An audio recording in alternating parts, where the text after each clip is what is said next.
Asociación Camino Anima Mundi presenta. Y bueno, quiero dar una bienvenida inmensa y muy cálida a todas las mentes curiosas que nos acompañan hoy en esta inmersión profunda que vamos a hacer.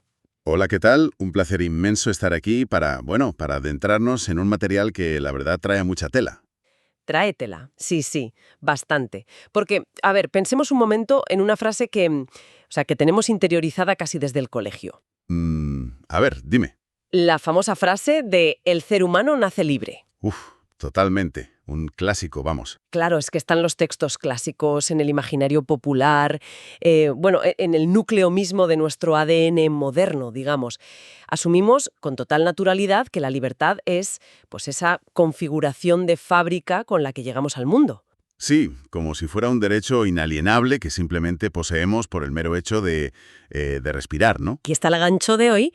El material que vamos a analizar rompe esa ilusión en 1000 pedazos. O sea, no deja margen para la complacencia. Desde luego que no. Vamos a sumergirnos en el concepto 12 sobre libertad y ética del padre Antonio Oliver. Y su tesis principal es que la idea de que nacemos libres es un mito. Un espejismo absoluto. O sea, Oliver afirma categóricamente que no nacemos libres. Y fíjate, es una afirmación que desestabiliza de inmediato, porque, claro, te retira de golpe esa red de seguridad sobre la que solemos construir toda nuestra identidad. Sí, te deja un poco en el aire. Totalmente. Y no estamos ante un simple juego semántico o un ajuste de diccionario, para nada. Al afirmar que la libertad no es un atributo de nacimiento ni un estado natural garantizado, pues Oliver desarma toda la concepción tradicional de nuestra existencia. Madre mía. O sea, nos cambia el paradigma por completo. Exacto. Lo que nos indica, basándonos en sus textos, es que la libertad es en realidad un punto de llegada. O sea, una conquista perpetua que exige un esfuerzo continuo. Es una construcción deliberada que no se regala a nadie. Claro, y si descartamos esa idea de nacer con la libertad bajo el brazo, pues inevitablemente hay que preguntarse qué somos entonces exactamente al llegar al mundo. Esa es la gran pregunta, claro. Leyendo los apuntes de La Fuente me venía a la mente una analogía. O sea, la imagen que surge no es la de recibir las llaves de una casa ya construida, amueblada y lista para entrar a vivir. No, ni mucho menos. Nacer equivale más bien a heredar un terreno baldío. Fíjate qué buena imagen. Un espacio lleno de maleza, rocas, desorden. Según los textos, nacemos para la libertad, no con ella. Exacto, no con ella. Es una tarea que se nos encomienda. La libertad sería entonces esa casa que hay que edificar, piedra sobre piedra, en medio de ese terreno agreste, ¿no? Pues ese terreno baldío refleja perfectamente la visión antropológica que sostiene este análisis. En sus lecciones, La Fuente describe cómo Oliver ilustraba esto con una metáfora visual muy concreta. Él dibujaba en la pizarra lo que llamaba el triángulo de la negatividad. Un triángulo de la negatividad. Suena intenso. Sí, imagínate una zona densa, muy oscura, que representa todo lo que el ser humano aún no es. ¿Vale? Al nacer, el individuo está completamente sumergido en esa negatividad. O sea, somos seres de pura necesidad biológica, ¿verdad? Claro, instinto puro. Exacto, absolutamente dependientes del entorno y atrapados en instintos muy básicos de supervivencia. Y lo más duro es que esa mancha oscura no desaparece por el simple paso del tiempo. O sea que no maduras y ya está. Que va. Solo se reduce, dejando entrar la luz a medida que se asumen responsabilidades y se crece en calidad humana. O sea, a base de decisiones responsables. Eso es. Y esto plantea un contraste frontal muy fuerte con la visión contemporánea más extendida que tenemos hoy en día, ¿verdad? Porque a menudo se equipara la libertad con la mera capacidad de hacer lo que a uno le dé la gana en cada instante. Sí, el famoso hago lo que quiero. Exacto, sin rendir cuentas a nadie. Si volvemos a la imagen del terreno baldío que decíamos antes, pues esa visión superficial equivaldría a sentarse en medio de los matojos. A no hacer nada, claro. Sentarse ahí, declarar que el terreno es propiedad privada y negarse a mover una sola roca. Pero el problema es que esa actitud inactiva no reduce ni un solo milímetro el triángulo de negatividad del que hablabas. Porque esa actitud inactiva es paradójicamente una de las formas más sutiles de esclavitud que existen. ¡Qué fuerte! ¿Esclavitud por no hacer nada? Totalmente. porque hacer lo que dictan los impulsos del momento, sin un filtro consciente, significa obedecer a ciegas a la biología o a los estímulos externos. Y ahí Oliver distingue tajantemente entre esa falsa libertad, La del capricho, digamos. eso es, la falsa libertad frente a la libertad lograda. La libertad lograda implica ordenar esos impulsos, establecer una jerarquía interna y dirigir la vida hacia un propósito que tú has elegido. Claro, requiere el esfuerzo físico y mental de limpiar toda esa maleza del terreno. Exactamente. Es la diferencia fundamental entre ir a la deriva en un barco que es empujado por cualquier racha de viento aleatoria y, bueno, ser el timonel que decide el rumbo incluso cuando la corriente empuja en contra. Ya, pero, a ver, te hago de abogada del diablo aquí, ¿vale? Venga, dispara. Esa exigencia de tomar el timón constantemente y de construir sin descanso sobre ese terreno baldío choca de frente con nuestra psicología humana más básica. O sea, nuestro cerebro busca automatizar procesos para ahorrar energía. Sí, somos vagos por naturaleza, biológicamente hablando. Totalmente. Buscamos el confort, la rutina predecible, la seguridad, y Oliver es sumamente crítico con esta necesidad de garantías. Pero claro, vivir en modo de conquista perpetua, siempre en alerta, a ver, parece una receta infalible para el agotamiento existencial. Desde luego que cansa, ¿sí? Entonces, ¿por qué se nos exige mantenernos en esa incomodidad continua? Pues a ver, la fricción surge porque nuestra sociedad ha elevado la seguridad a la categoría de valor supremo. Es algo que Oliver diagnostica con un término muy potente: la seguridad neurótica. Seguridad neurótica. Me lo apunto porque es tal cual. Es que es tal cual, sí, buscamos seguros a todo riesgo para cualquier eventualidad, ¿no? Exigimos garantías de éxito antes de emprender un proyecto laboral o reclamamos certezas absolutas antes de iniciar una relación afectiva. Queremos saber que no vamos a sufrir antes de empezar. Exacto. El mecanismo psicológico que hay debajo de esto es el miedo brutal al sufrimiento y a la pérdida de control. Claro. Sin embargo, exigir esa red de protección inquebrantable antes de dar un solo paso es de facto renunciar a ser libre, porque la libertad, por definición, requiere habitar la intemperie. Habitar la intemperie. Qué concepto tan poético y tan duro a la vez. Es duro, sí, porque exige una exposición real al riesgo inherente que conlleva vivir. Si todo está predeterminado, si el resultado está 100% asegurado y libre de riesgos, Pues entonces no estás decidiendo nada, en realidad. exacto, entonces no existe una decisión genuina. Eres solo un autómata, siguiendo un guión seguro. Claro, habitar la intemperie significa, aceptar que el frío y la incertidumbre son una parte innegociable del trato. Es como... A ver, si te quedas en el refugio de alta montaña para no enfrentarte a la tormenta, Sobrevives, está claro. sí, sobrevives intacto, pero te conviertes en prisionero de tus propias paredes de seguridad. No vas a ningún sitio. Totalmente. Ahora bien, fíjate que los textos también lanzan una advertencia contra otra ilusión que es muy común, que es la falsa autonomía. Porque salir a la intemperie tampoco implica que uno opere en el vacío absoluto, ni que cada mañana partamos de cero como si no tuviéramos una historia detrás. Ese es el matiz que ancla toda esta filosofía en un realismo verdaderamente brutal. Porque la falsa autonomía es esa creencia ingenua de que nuestras decisiones brotan de la nada, ¿sabes? Como si fuéramos intelectos puros sin condicionamientos materiales. Como flotando en el espacio. Eso es. Y la realidad es que se ejerce la libertad siempre desde una plataforma. Vale, una base previa. Sí, una plataforma que está profundamente condicionada por nuestro pasado, por la genética, por el entorno socioeconómico familiar y, por supuesto, por el contexto histórico en el que nos toca nacer. Claro, no todos nacemos en la misma casilla de salida. Para nada. La conquista de la libertad no consiste en negar de forma ilusoria esos condicionantes. Consiste en aceptarlos como tu material de trabajo inicial. Es, digamos, reconocer esa base imperfecta y desde ese barro específico que te ha tocado, decidir qué vas a edificar. Me parece fascinante esto, porque no existen los espíritus flotantes ajenos al mundo. Hay carne, hay historia y hay circunstancias súper concretas. Exactamente. Y entender esto, que la libertad es una construcción ardua que parte de una base condicionada y encima exige exponerse al riesgo, pues nos revela que no estamos ante un concepto binario. No es blanco o negro. Eso es, no es un interruptor que tienes encendido o apagado. Los textos introducen aquí una idea muy interesante, que es la de los grados de libertad, o sea, los niveles de maestría. Sí, los grados. Pensando en cómo opera esto, creo que resulta súper útil observar disciplinas que requieren una alta destreza técnica. A ver, ponme un ejemplo. Pues imaginemos a alguien frente a un piano, sin haber estudiado música en su vida. Puede pulsar las teclas que quiera y afirmar muy orgullosamente que es libre de tocar cualquier nota. Ya, pero el resultado objetivo va a ser puro ruido. Exacto. Esa libertad de la que presume es una ilusión totalmente vacía. En cambio, si piensas en un músico de jazz que ha dedicado miles de horas a la durísima disciplina de las escalas, de la armonía, de la técnica, ese músico ha pagado un precio altísimo, en restricciones y en sudor. Ha estado sometido a la norma, digamos. Sí. Sin embargo, ese peaje es exactamente el mecanismo que le otorga la libertad real para improvisar de manera magistral en un escenario. ¡Qué maravilla de analogía! Es que el proceso de ese músico de jazz materializa de forma exacta el concepto de la libertad lograda. ¿Verdad que sí? Porque su capacidad de improvisar y de crear belleza no surge de la ignorancia ni del vacío. Surge del dominio previo y de un sometimiento muy riguroso a los fundamentos de su arte. Claro. Y Oliver, fíjate, aplica esta misma lógica estructural al conocimiento y a la vida en general.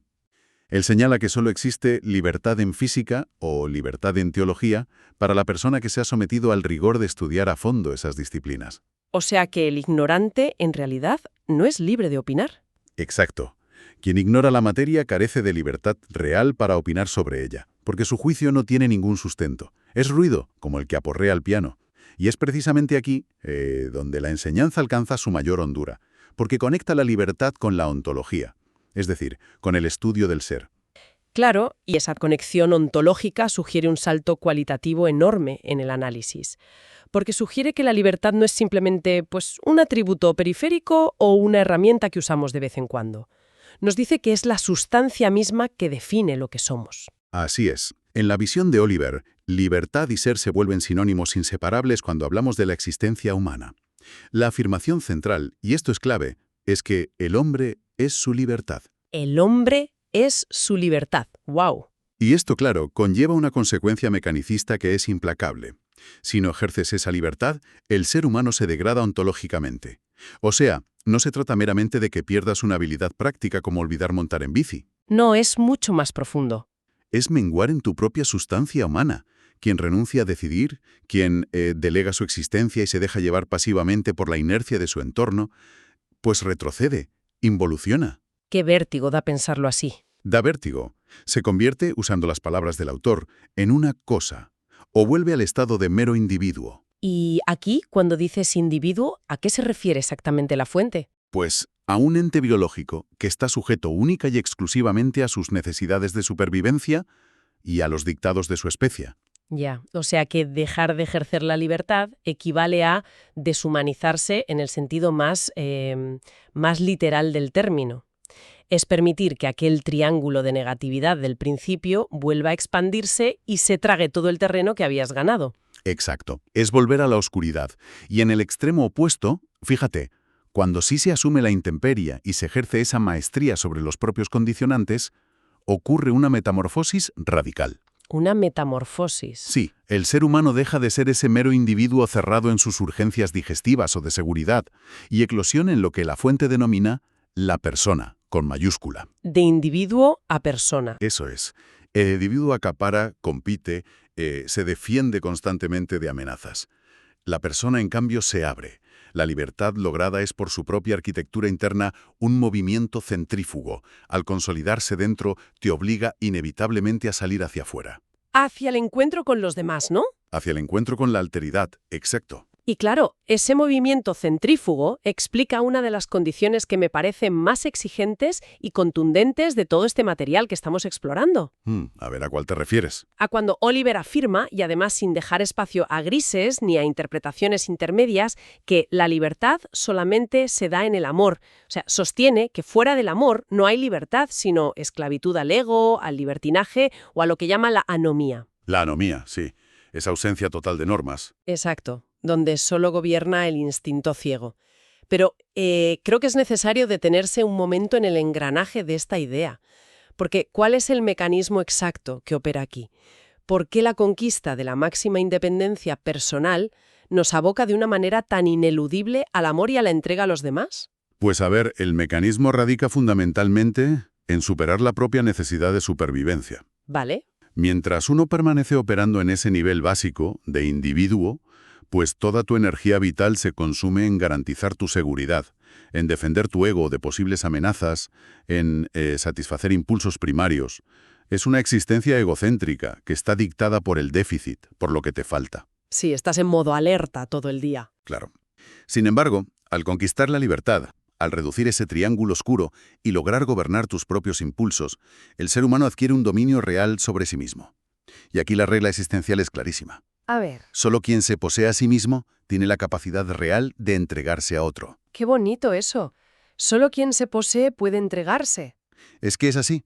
El amor actúa entonces como la matriz indispensable, porque es el único marco relacional donde esa libertad inmensa no se vuelve destructiva.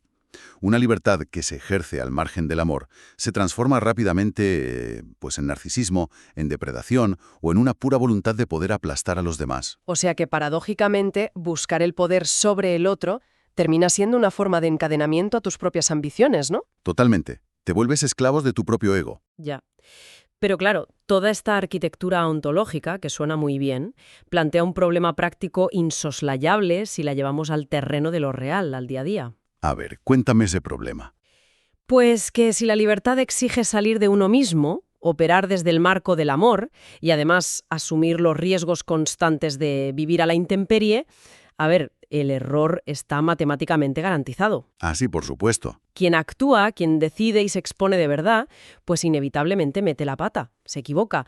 Entonces la gran duda es, ¿ese error, esa mala decisión que tomas en medio de la intemperie, destruye todo el terreno ganado, anula tu estatus de persona y te devuelve a la casilla de salida en el triángulo oscuro? Pues esa inquietud tuya toca el núcleo mismo de la angustia existencial de la humanidad, diría yo. Y la respuesta que ofrece la fuente aquí aborda directamente la anatomía de lo que es la responsabilidad. A ver, la libertad no equivale en ningún caso a la infalibilidad. Vale, no tenemos que ser perfectos. Para nada. Exigir acertar siempre o tener la garantía de que cada decisión que tomes va a ser la correcta sería recaer inmediatamente en esa seguridad neurótica que hemos desmontado hace un rato. Claro, sería no salir a jugar el partido por miedo a perder. Eso es. La libertad es, intrínsecamente, la capacidad de tomar decisiones asumiendo el peso íntegro de sus consecuencias, sean estas buenas o catastróficas. El error, la equivocación dolorosa, la caída, no son fallos en el sistema operativo de la libertad. ¿Ah, no? No, son partes consustanciales del proceso continuo de hacerse a uno mismo. De hecho, a través de este prisma, la visión tradicional que tenemos sobre la culpa y el pecado se redefine por completo en los textos de Oliver. Y esto es clave, porque alterar ese paradigma de la culpa cambia radicalmente la forma en que procesamos nuestros fracasos diarios para quienes nos escuchan y para nosotros mismos. Si el error que cometo al intentar ejercer mi libertad de forma honesta no es el problema principal, ¿dónde sitúa entonces la fuente, la verdadera falla existencial? Pues el verdadero pecado, fíjate, la falla ontológica que realmente destruye al ser humano en esta filosofía, no es romper una regla externa o fracasar estrepitosamente en un intento genuino. El verdadero pecado es malograrse. Malograrse. ¿Qué palabra tan dura? Significa dejar de construir tu propia libertad por miedo al fracaso, por pereza o por pura cobardía frente a los rigores del frío de la intemperie. Ya, es quedarte quieto en la tormenta. Es la decisión trágica de quedarte agazapado en la comodidad del triángulo oscuro, sabiendo que tenías la capacidad de avanzar hacia la luz. Quien tropieza y se cae 20 veces mientras intenta caminar, se sigue construyendo como persona a través del aprendizaje. Claro. Pero quien se niega en rotundo a dar el primer paso solo para evitar la posibilidad de la caída, pues se degrada a sí mismo a la condición de un objeto inerte. O sea que el fracaso que es fruto de un intento honesto nos edifica, nos construye, mientras que la parálisis que nace del deseo de seguridad nos corroe. Exactamente. Has dado en el clavo. Y creo que esta distinción traslada toda esta inmensa teoría filosófica de la que estamos hablando directamente al barro de la vida diaria, al terreno de nuestras rutinas. Al 100%. Porque ese miedo visceral a equivocarnos y a sufrir las consecuencias es lo que nos empuja constantemente a buscar muletas. Preferimos, yo que sé, en muchas ocasiones, que otros decidan por nosotros para no cargar con la responsabilidad. Sí, que decida el jefe, que decida la pareja, que decida la sociedad. Exacto. Y para ilustrar el antídoto a esto, los apuntes introducen una imagen muy clarificadora sobre la toma de decisiones en consciencia.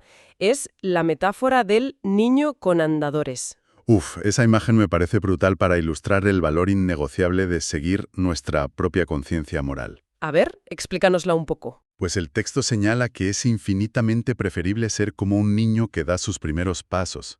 Un niño que tropieza, que cojea, que avanza de forma súper torpe, pero por sus propios medios. Sí, Antes que ser un adulto al que llevan en brazos permanentemente para evitar que se caiga y se raspe las rodillas. Actuar en conciencia significa al final tomar la decisión que tú, tras un discernimiento muy honesto y profundo, consideras correcta. incluso si va en contra de la corriente, ¿no? Especialmente si contraviene la norma social imperante o la comodidad de lo establecido. Es asumir el control de tu propia marcha, aceptando que vas a tener imperfecciones y desvíos, en lugar de vivir, pues, una existencia subarrendada, dictada por el conformismo colectivo o por el temor terrible al que dirán. Totalmente. Y fíjate, esa misma tendencia humana a refugiarnos en la seguridad para evitar sentirnos vulnerables nos lleva a otro extremo súper peligroso, que es el aferrarnos a nuestras opiniones como si fueran, vamos, salvavidas de hormigón. Uy, sí, aferrarnos a la opinión a toda costa. Claro, porque cuando la realidad contradice nuestras ideas preconcebidas, el simple hecho de cambiar de postura nos hace sentir débiles, nos expone otra vez a esa temida intemperie de no saber. Y frente a esto, la fuente recoge una advertencia contundente que se apoya en el pensamiento de Ortega y Gasset, hablando de lo que él denomina el asno de ideas fijas. Madre mía, el asno de ideas fijas.